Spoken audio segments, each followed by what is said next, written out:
I usually teach Introduction to Peace and Conflict Studies for the freshman, the first year student. And there is a magazine called Milestone, and in which they give a frank opinion of the student whether a particular lecture is worth taking or not. And last year, or this year, one of my friends just sent me a page of SILS. And he told me that his class was number one for the interesting course, and mine was third. And then there is another section called Rakutam, easy to get credit. My course was number one, and his course was number three. So we are competing. So both classes appeared for interesting, number one and three, and then easy to get credit. But I convinced myself it's not easy to get credit.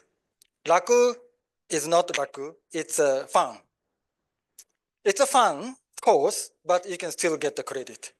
So that's how I convinced myself. Because I consulted with my student, because this is the result of the student evaluation. Shall I make my course more tougher, or give more assignment? And then student says, no.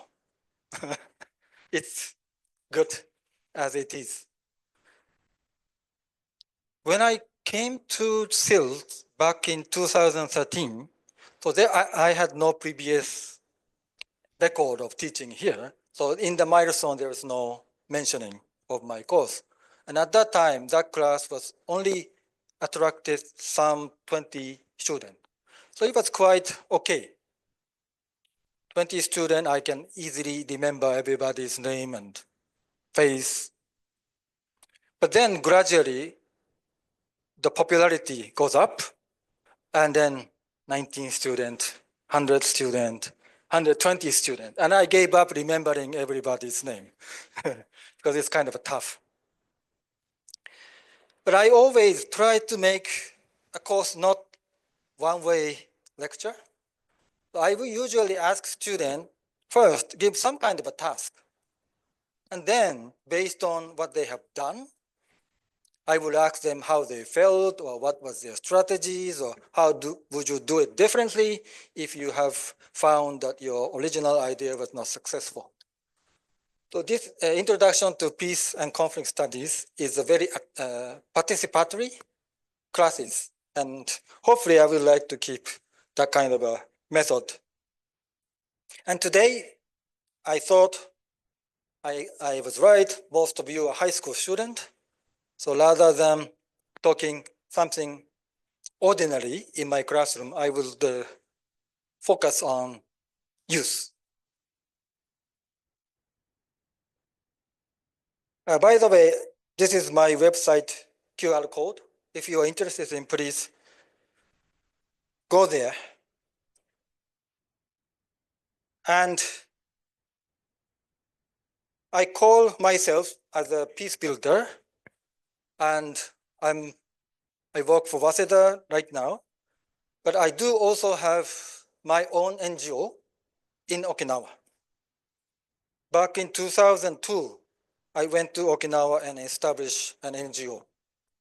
And I only needed 1 yen to start up an NGO, because to open the bank account, you need to have 1 yen saving, and that's it. But I had to find 10 supporters who will be willing to become a member of my NGOs. Up until recently, I called myself half practitioners and half academic. Before coming to Waseda, I was in Hiroshima University. And National University salary is much lower than Waseda, but the teaching requirement is quite low. So I only had to teach 1 class per semester. So I spent more than half of the entire year into the field doing practice. And the student really liked it because I was able to deliver what is going on right now in the field. But Waseda, despite the fact that they gave us more salary, but more requirement for teaching. So I decided not to go to the field so much. My last assignment was in the Philippines, and there was a peace negotiation between the Moro Islamic Liberation Front and the Filipino government. They have signed the peace agreement, general peace agreement in 2014. I was invited and then tried to mediate the two. And that was a very interesting moment. Those people who were killing at each other sat on the table and sit in the same room and to discuss how to govern a particular area. But because it's been difficult for me to go to the field nowadays, I decided to work with the Medicine Sans Frontier. That is the Kokkyo Naki Ishidan in the Japanese translation. They have office in Waseda. And the head of the organization, Tokyo office, is a friend of mine. So we decided to work together. They will bring what is going on in Gaza, Ukraine, Somalia, Yemen, South Sudan, Syria, right into the classroom. So it was a quite interesting class. So when you come to sales, I really would like to encourage you to take that course. I usually write and teach in English, but 2 years ago, I wrote a book for high school students. I don't think this will help you to get into sales, but it can be an omamori. I wrote how to stop conflict. And the coup d'etat just published last week, and Funsochi no Arukata is 2 years ago. Those who are interested in this area, I really would like to recommend. My student encouraged me that this is a nice book, and they put a lot of post-it. So I think it's worth 1,000 yen.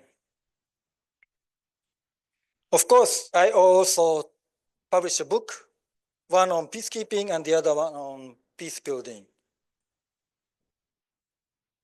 But nowadays, I kind of trying to write in both English and Japanese, but I tried to write in Ippan sho, like a shinsho, in order to reach to younger generations, or those who are not really in the field of peace and conflict studies, but thinking to join in the future. I think that's enough for my PR. And this is the menu for today. Hopefully we can touch upon some of the useful practical skills, tools related to peace. And I would also like to discuss with you how youth like yourself can contribute to the peace. And hopefully, if we have time, I would like you to share some of your visions. Okay, let's start. But so far, so good. Do I speak too fast? No?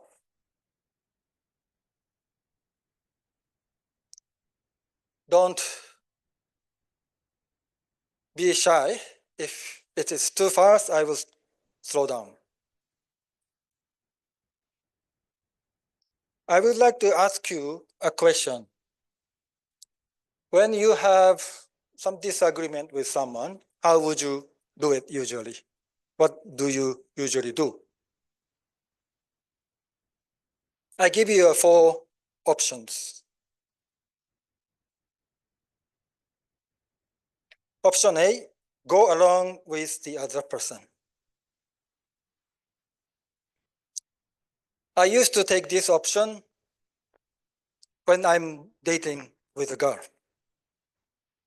because I want to give a good impression that I'm a gentleman.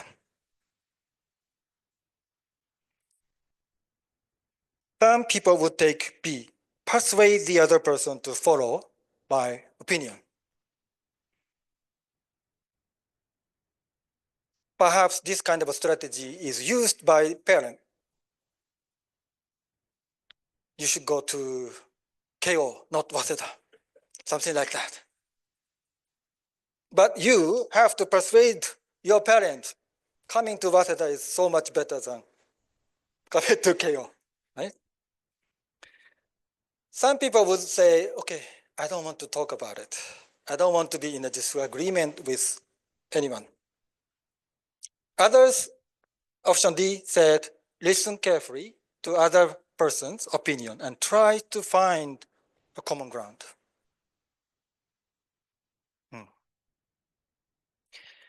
And it doesn't mean that A is much better than B or B is much better than C.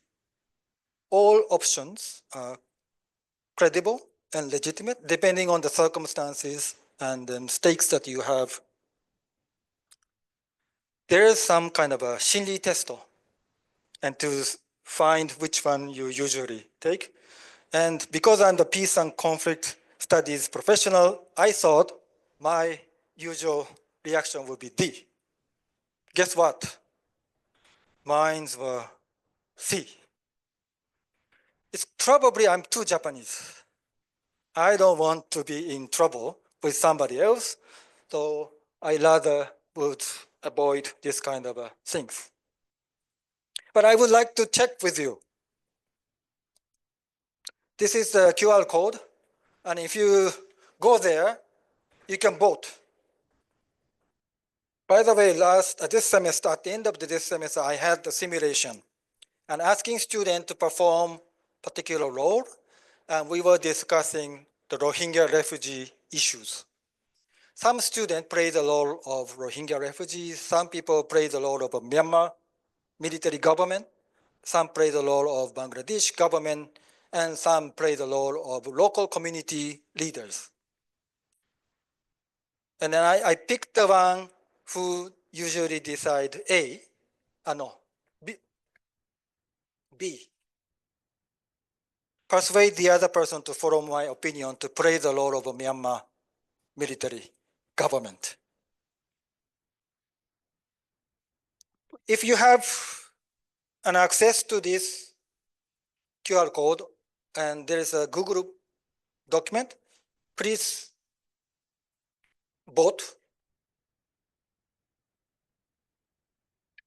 Thank you so much. It looks like all of you, most of you, almost 60%, more than 60% are peacemakers. So you try to find a common ground. Welcome to SILS and welcome to my class. We need these kind of people. But we got 12% saying go along with the others. We also need these kind of people. So it's okay. Those people value more about their relationship than the substance of the issues. Because I like you, I will give up what I want, but in return, I get better recognition. We can establish better relationship. So here's a, say, cake, and she want to have all, and I gave it to her. And in return, I get better appreciation. So that's one way to resolve conflict, right? You feel like you are having competition over particular things, but if you don't value that kind of things too much, and then you can find what you really want in return. So it's not just giving up, but you were able to resolve in a win-win manner. Okay, we got 15% persuade the other person to follow my opinions. Okay, I would like you to become a politician and become a prime minister. We don't need these high tariff. So you can talk to Trump. We need those kind of people in the politics, right? Okay. And it's okay. 9% of you would avoid. Sometimes it's much better to avoid. Conflict, being in conflict, or being in peace building requires a lot of your time, sometimes requires a lot of your effort. Sometimes it requires a lot of your energy. So, the green one is not always the best option.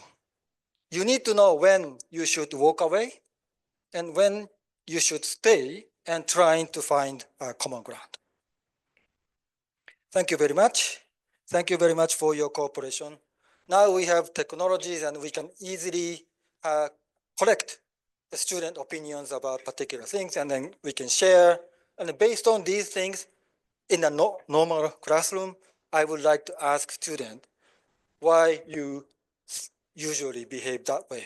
And then student give some kind of reasons. But usually it depends on with whom you are having some problem. I don't think there's a Yakuza here. I don't want to have any argument with Yakuza. I rather want to pay and go. So depending on whom you're talking with, if you think this person, you can actually collaborate and trying to find a solution, then you could work. The most important and difficult thing is if the other side is not willing to talk, or if they're not willing to even discuss. Some people said, this is my final solution, whether you take it or not, like Trump kind of a deal negotiation. So I want you to think about, why do you usually take a particular option? Do you usually take the same option depending on in whom you are talking with? When you're talking with parent, what kind of tendency do you have? When you're talking with your friend, is it different? Or when you're talking with a professor, would that be different? And that kind of gives you a whole perspective in conflict resolution. We don't need to stick with one. And it is always useful to explore other ways.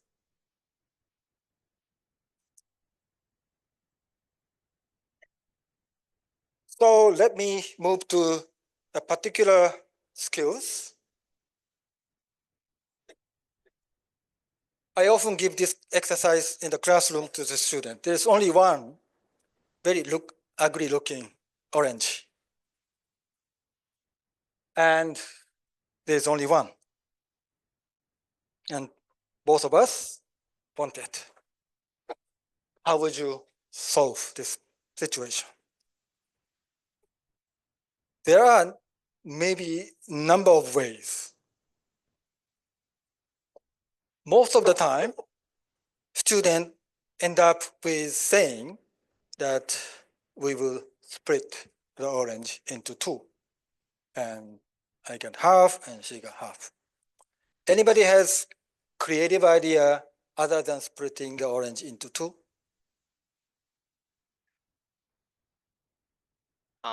I will plant that orange. The next year I will get me and you got new orange. Thank you very much. So it's a great way. If we want the orange right away, this option may not work, but it doesn't necessarily be so. Actually, I had the same question in elementary schools. And then one of the fourth grader came up with the answer, we will plant orange together. And then when we get older, we own the orange farm together. So depending on the time frame, whether you set the time frame right now, 5 years ago, or 10 years ago. That's one great way. Thank you very much. Any other way? Make orange juice from that special orange and split it in the same amount. if both of you want to have orange juice and you want orange because you're thirsty, that could be an option. But still, you only get half of the orange juice. I normally ask students to ask the other side, why do you want an orange? And then tell them why you want orange. I could say, my mom is in the hospital and she loves orange so much, and I'm now visiting her, so I would like to bring an orange to her. And the other guy said, okay, if that is the case, you can have it. Or, why does it have to be an orange? Maybe your mother will appreciate if you bring banana. So that's also an option. Why orange? Why this orange? Your mother may be happy just because you came to see her. Orange is not that important. Or you ask, like her, she said, I want this orange because I want to make orange juice. Some will say, I need only the peel of the orange because I'm going to make a marmalade jam. In that case, you don't give up anything to gain what you want. So she get full orange inside, and then you get 1 liter of the orange juice. While I'm not interested in drinking orange juice, all I want is the peel. So in that case, we have happy solution. Of course, if both of us want to have orange juice, or this orange is premium, it will cure your cancer, then maybe situation is different. But we often fight over something that we can have an alternative. Why you need orange for? What do you need orange for, and why does it have to be this orange, or does it have to be now? So this is the peace and conflict resolution basic rules. Do not make hasty judgment. Make sure to listen. Of course, ideally, we want to have a win-win solution. And most of the time, we end up with win-win solution. But sometimes you get 70% of win, and I get 30% of win, or you get 50% of win, and I get 50% of win. But hopefully, I wrote it in Japanese not to win. In English, they call it win-win solution. But in Japanese, maybe nattoku. You don't need to win. If you say this is fair, good enough, and people will be happy. Maybe we can say happy solution. But there's a challenge. Often the case when there is a negotiation, the power dynamics matters. When our minister trying to negotiate with President Trump, United States has more power.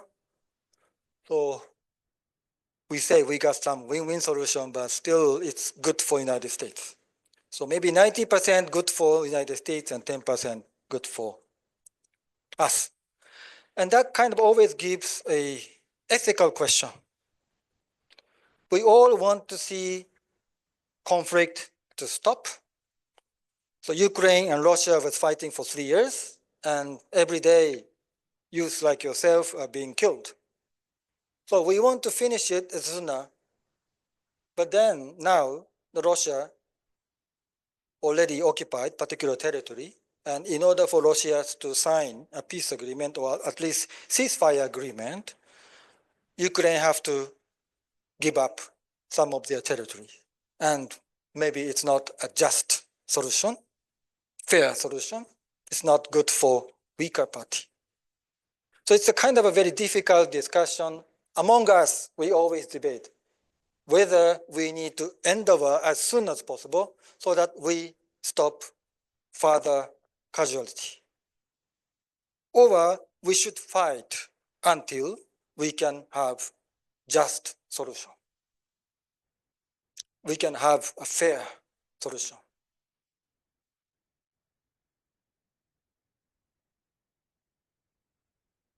Another tips or skills, we encourage active listening. Who is the master of active listening?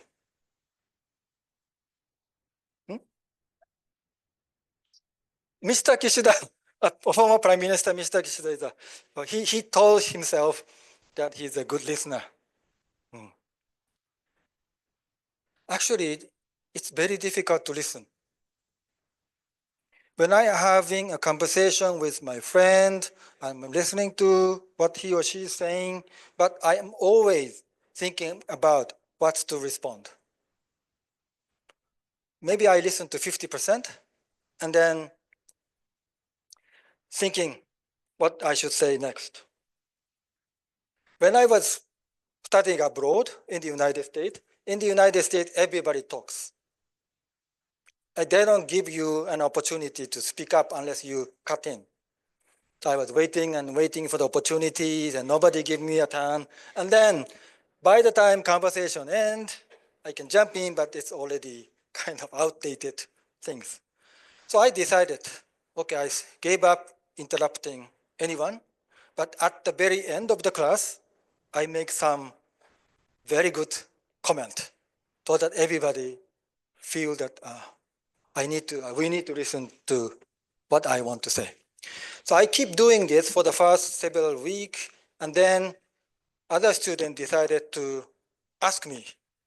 My name is Yuji, so ask me, Yuji, what do you think? So actually, active listening can give you an opportunity to speak up. And active listening, you have to devote yourself 100% to the listening part. I am now writing a book with a 86 years old lawyer, and he was a successful lawyer in Japan, and he kind of gave me a tips. He listened and listened to the client, and the client will find the solution by themselves. Usually, they don't know what they really want, and they don't know what they're really upset about, and they don't know what they should do. But by talking to a lawyer, they start understanding, okay, this is my wish, and this is why I'm so upset. And so it's being a good listener actually help to come up with a solution. But we don't usually learn how to listen. The parents, have you ever taught how to listen? I don't think my parent taught me how to listen. My mother and father just said, listen.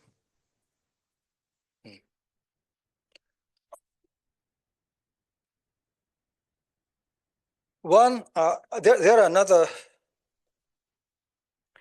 tips. Listen to understand. You don't need to agree, but at least you need to understand why they are upset. You need to understand why Trump asking such a thing. It looks like a very crazy thing, but why is he doing that? Maybe it looks crazy from my point of view, but may not be crazy. Why Japan attacked Pearl Harbor? Are we just a bunch of crazy people? Or what makes us to do that? So one important thing is listen to understand.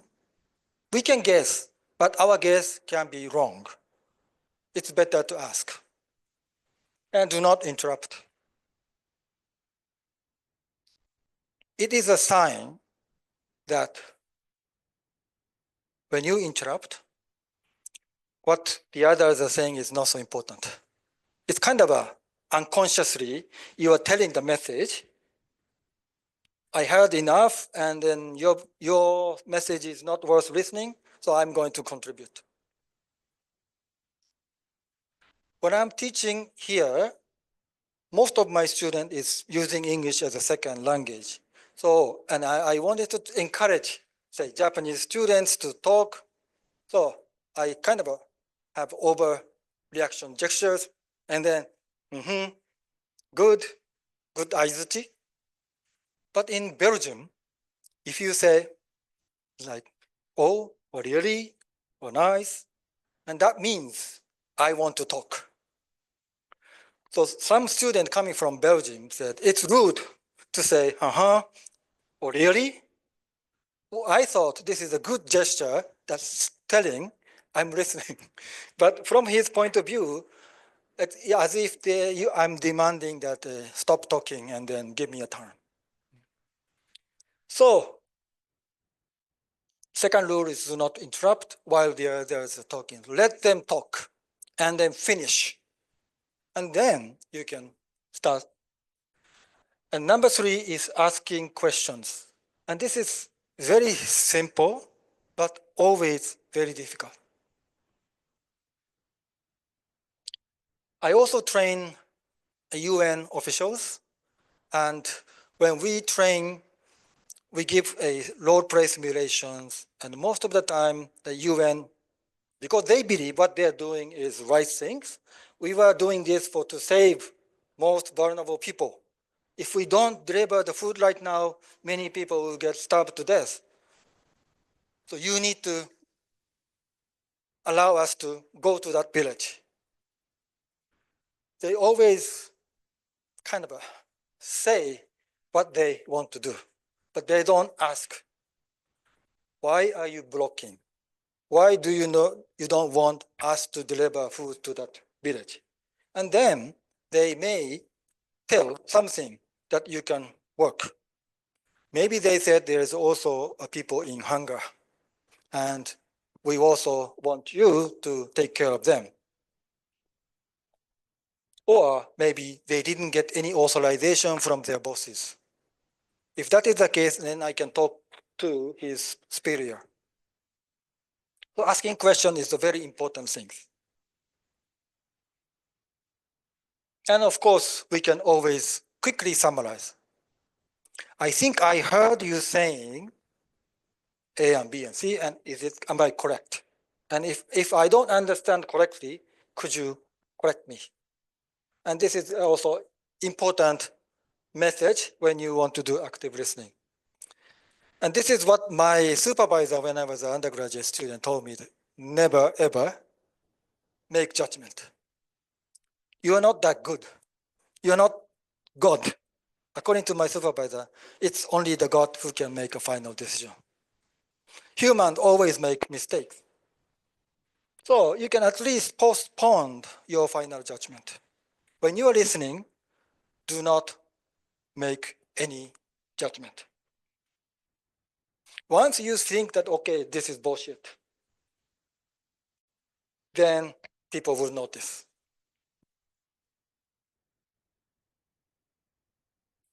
The most important thing, if we want to say, have a happy solution, what we can do is satisfy their needs.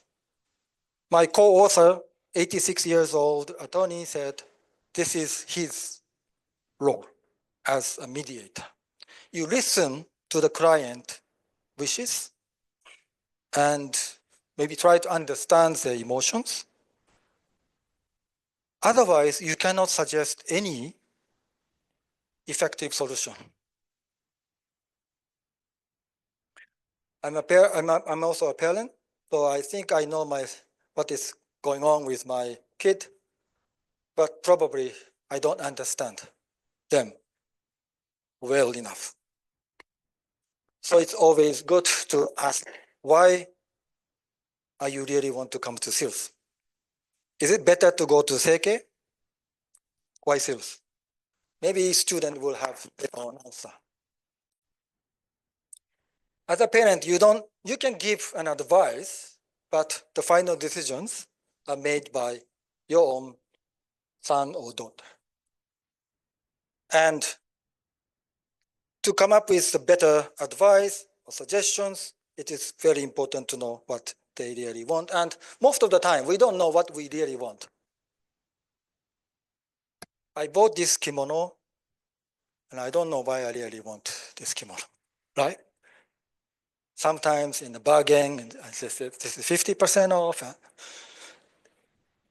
So I need to ask myself, what do I really want? So this is a kind of a good example, very simple, but just a review. When you have these seemingly competing situations, you don't need to compete. Of course, here we got only 600 seats per year. So in the entrance exam, you have to compete. But other than that, you have to find a way. One could say entrance exam can be much fairer. So it should be lottery. Because when I ask students, what would be the fair way to make some kind of decisions? And students usually choose janken. And ask them why janken is an appropriate way or measures to decide who gets what. And they said it's fair because it's luck. Whether you're rich or poor, doesn't matter. Entrance exam, if you get sick on the entrance day, you were disadvantaged. But if it is a lottery, your health doesn't matter. So it's always be creative and open to solutions and don't constrained by existing or ordinary ways of solving. In other words, we try to be as creative as possible. Probably I'm running out of time, so I need to move to next one about you. She's quite famous figure, and she was young, like your age.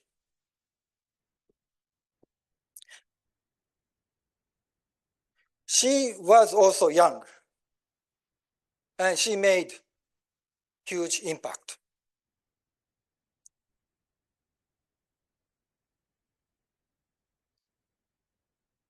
This guy found some cure of cancer when he was high school or junior high school student.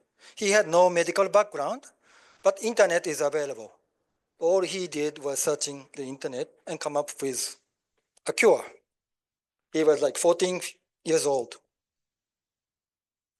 And this Japanese girl, I think she got Peace Prize for children, and when she was 14, but she was very good at organizing youth. One thing youth can do, they don't listen to senior citizens like me, right? Young people will listen to young people. Young people can mobilize young people. So I want you to think about the way how you can contribute. One sad thing about a serious student, we get about 600 students per year. And then right now in 2025, the population of the 18 years old is how many? Anybody knows? 18 years old. How many in Japan? They said 1 million. And those who get into sales is 0.06%. So it's top of the very top of Japanese population. So I want all of them who join sales become a leader because you are the 0.06 percentage of the same generation. So I don't want you to be like, okay, I want to join Toyota. I don't want to join Mitsubishi Juko. I want you to be a leader.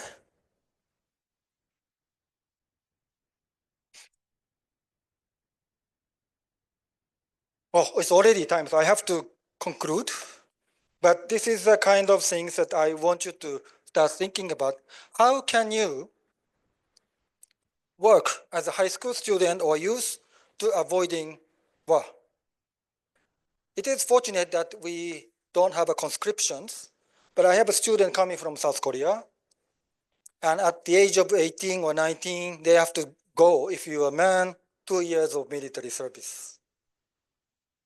Same age, same generation of you are at the front line. We don't know. We may have the similar things. So you will be most affected.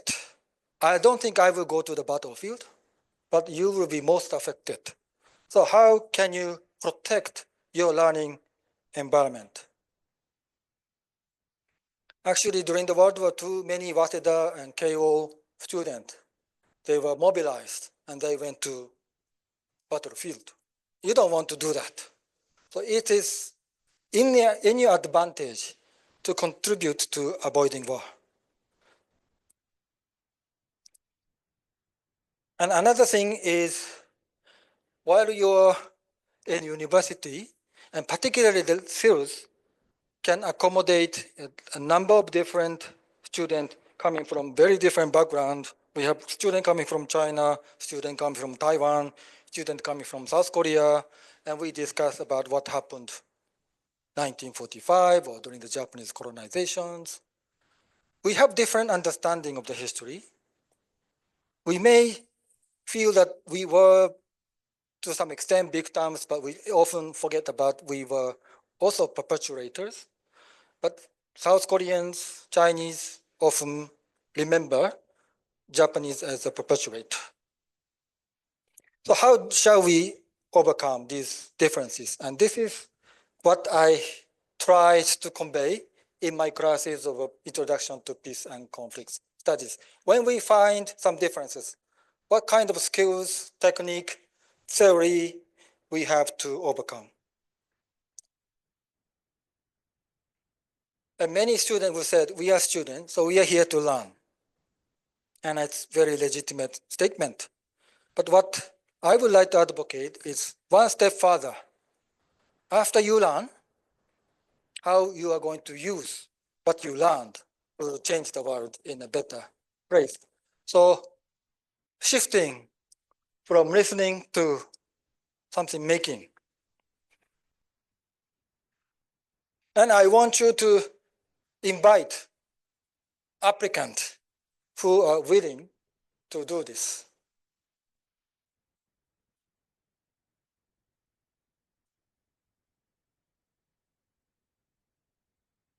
I don't think you will become prime minister right away. But there's a number of ways, like Malala or others, can actually have an impact on our world. And if you only listen, maybe things won't change. The listening is a starting point to appreciate and understand the other. But after listening, think and do something. And that's what I would like to encourage young people. All right, I think I'm over time, so I need to conclude. And I couldn't give you an opportunity to share your views. But I really would like to encourage an applicant who are interested in be a part of peace.